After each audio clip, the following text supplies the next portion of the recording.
So we've got an exciting day today. Why? Because I have got my crank back.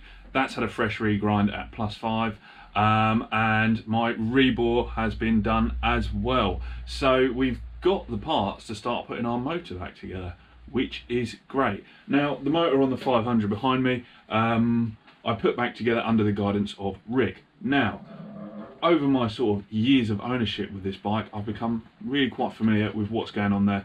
I'm pretty confident about it all, but nothing is going to beat Rick's years of experience and expertise. So it's going to be great to have him around to help guide me and stop me from making any mistakes that a novice like me might make. So we're going to head over there. I've got to get some black paint, to heat-proof black paint to do the barrel, and then we can have a look at our crank and see what's going on there. I know Rick's on a bit of a deadline, so hopefully we can get this together pretty quick. Exciting stuff.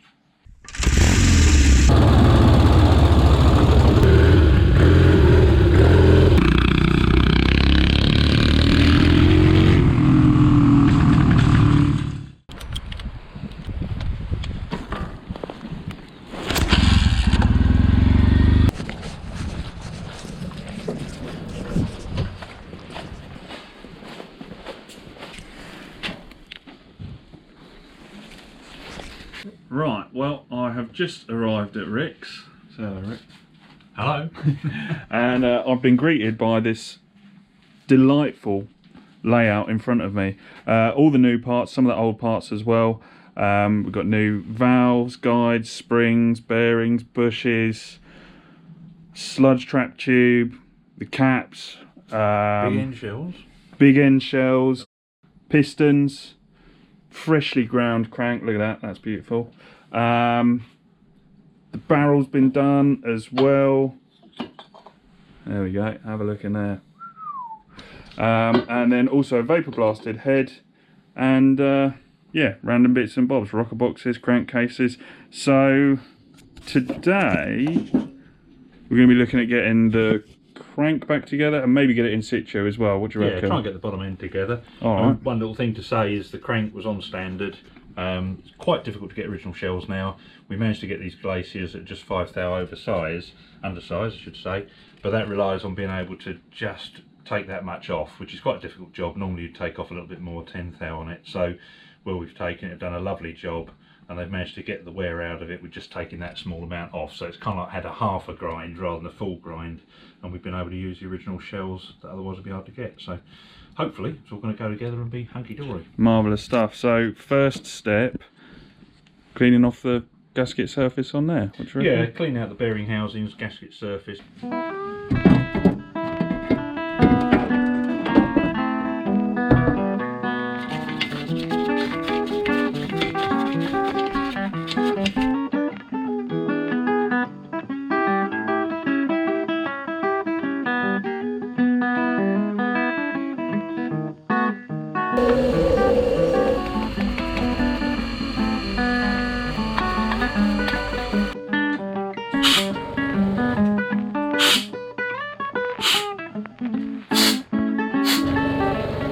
Well, that's both the sides of the crankcases all cleaned up and blown out as well, so there's no grit, no nastiness in there.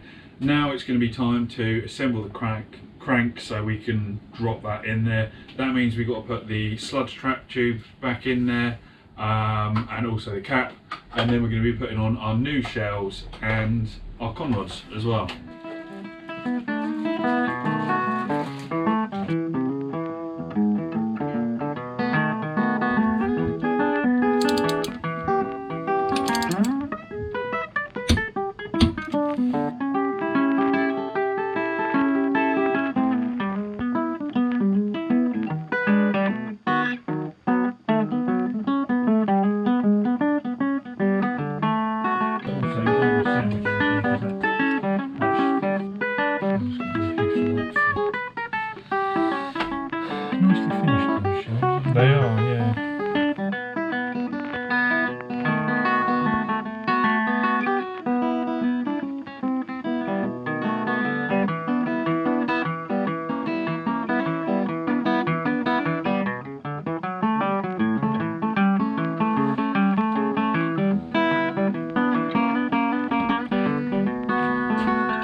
Beautiful.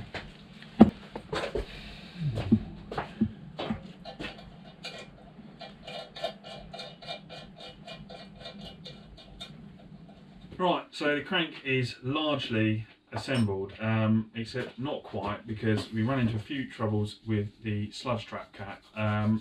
That basically came from a box of parts, and we thought we scored it and got one, but it's the wrong thread. Yeah, it's turns out, we hadn't really realised this, but it's one of these socket-headed ones, but they do actually come in cycle thread or unified thread, depending on the age of the crank. Unfortunately, they're both the same number of threads per inch, 20 threads per inch, but it's a slightly different angle of thread, and it was just enough when we wound it in for it to tighten up, and we thought, this ain't going to work. So we've got one of those coming, so we have to get on with something else now. Yeah, we've got to move our priorities elsewhere, so I think now we're going to have a look at doing the head. We'll grind in the valves. Rick has very kindly already fitted the guides. So yeah, we're grinding the valves, get that sorted, ready to go, and then maybe we'll have a look at doing the ring gaps and maybe the gearbox as well. Like that. Possibly try and get a few of the sub-assemblies put together, and then once we've got the crank sorted out, it should be a straightforward job to get it all together, eh? Excellent, I like it.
So that's the head assembled, new guides, valves, springs.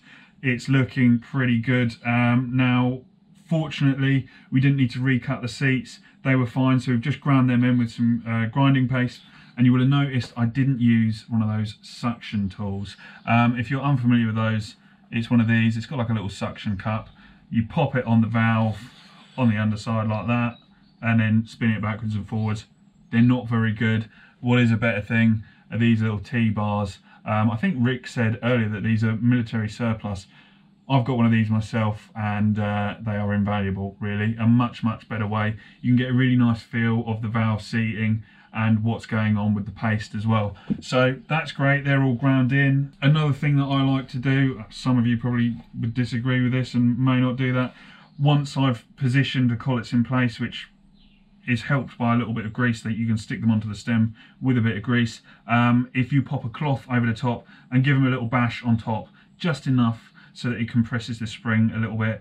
If any of the collets aren't quite settled, that will settle them. Then you've got the cloth. If one of them, for some bizarre reason, did decide to ping out, at least it's not going to have gone far. So that's something I always like to do. Right, on to the next piece. I feel the fun from watching that.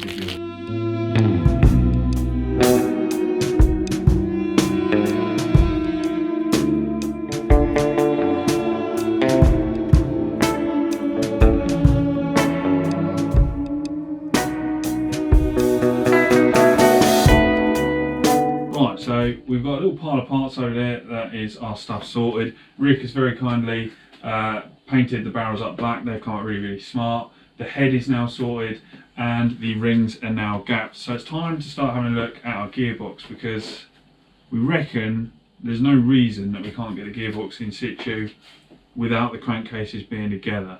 So we're going to have a crack at that. Now, this is my area of least understanding. I understand how they work, but I also don't understand how they work. So Rick's going to guide me through this. Remember, it's fixed onto the shaft, so that always turns, but it's driving this. That's no good. It's not driving anything. So now we can go to that one, and it now drives that shaft. Yeah. And this one is the fixed gear on this shaft, so this one always has to turn, and that's now turning that. Gotcha. So I understand it, but it just confuses me that little bit that this fixed gear spinning could have a different relationship to this, which is on the same axis.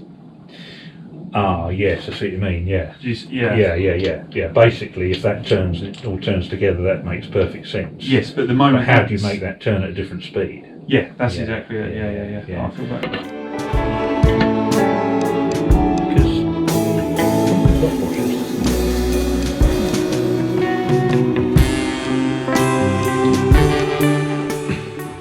right, so we fitted our sprocket with Rick's very nice spanner, and you can see, remembering this is a ex-police bike, you can see where that has actually been corked and they haven't used a lock washer at all. I think we'll probably do the same, won't we, Rick?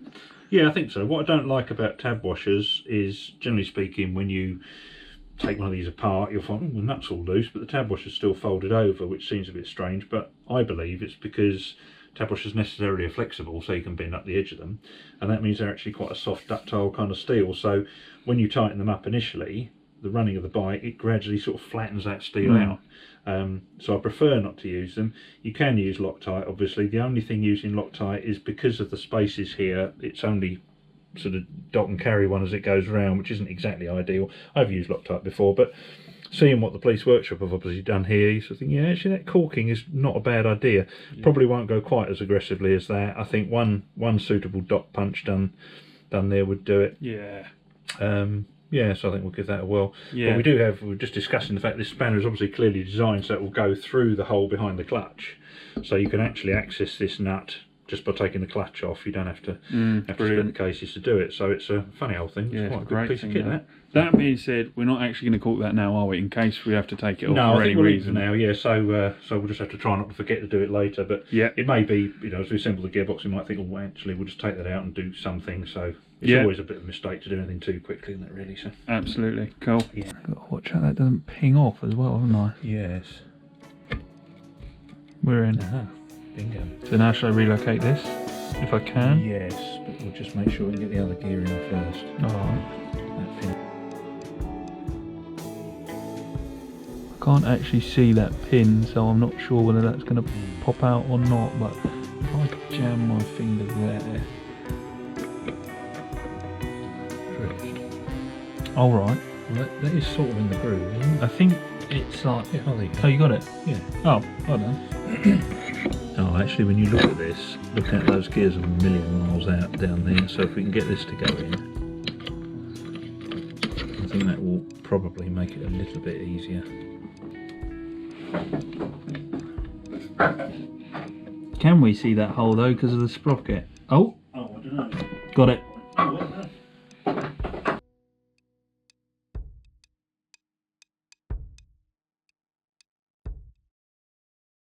Right, so Rick has given me a pretty damn comprehensive guide to gearboxes, and I'm feeling a lot better about it now, understanding how it goes back together and what everything does. So yeah, we've just put that lot back in, we're about to put the cover on, we're putting the silicone on, and we realised that actually these two little crankcase bolts here wouldn't be very easy to get to. Not at all. We've held fire on that. And I think, yeah, now we've just got to wait for that little sludge trap cap to arrive, and then we can crack on. What do you reckon? Yeah, I think so. Yeah, it'd be nice to have got the gearbox out to cover off. We just hope it doesn't all fall out on the floor. But yes. Yeah, no, I think that'll be it. Just get the crank sorted out. We need to make sure that the plug's going to hold oil pressure and stuff. Yeah. Seal it up, let that dry, and then pump some oil into it. Once that's okay, fire that on, then the gearbox cover can go on, timing gears and barrel, and it's nearly there then. Yeah, we've got some sub-assemblies done, haven't we? So it should be, hopefully, a straightforward job. I think so. Touch wood. Yeah, touch wood. Let's see if this gearbox actually selects gears. Nice that's it, yeah. Well, thanks very much for your help today, Rick. No worries, and mate. I will see you next week. Yeah, cool. Cool.